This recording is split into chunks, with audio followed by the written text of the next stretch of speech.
पंचायत स्तरीय एक दिवसीय कर्मशाला सशक्त पंचायत गठन में सरकारी कर्मचारी और निर्वाचित प्रतिनिधि मानक भूमिका।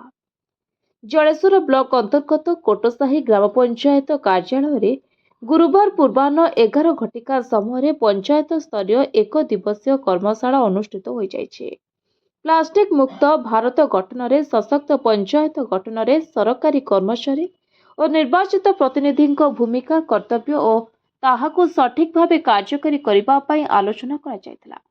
विशेषकर प्लास्टिक मुक्त ग्राम पंचायत स्वास्थ्य सेवा और विभिन्न योजना गुड़िक लोकों पाखरे पहुंचाइबा पई मुख्य अतिथि श्रीजुक्त प्रधान परामर्श देथिले।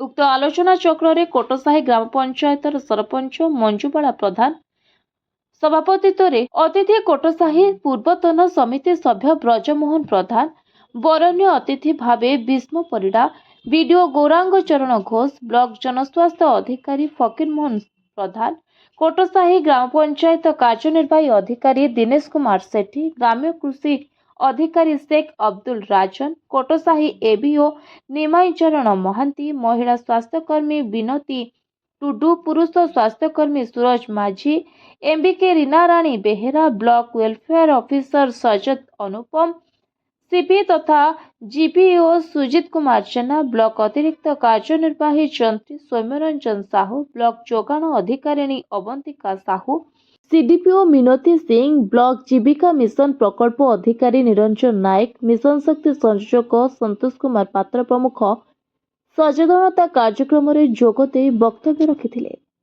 अन्यमानंक बेले ब्लॉक आईसीडीएस, जीविका मिशन, मिशन शक्ति, स्वास्थ्य विभाग कर्मचारी, ग्राम पंचायत समस्त वार्ड सभ्य सभ्या, समस्त अंगनवाड़ी कर्मी, समस्त आशा कर्मी, जीपीएलएफ सभापति, संपादिका, सीआरपीसी मेंबर उपस्थित थे। Bureau report, voice of Odisha live.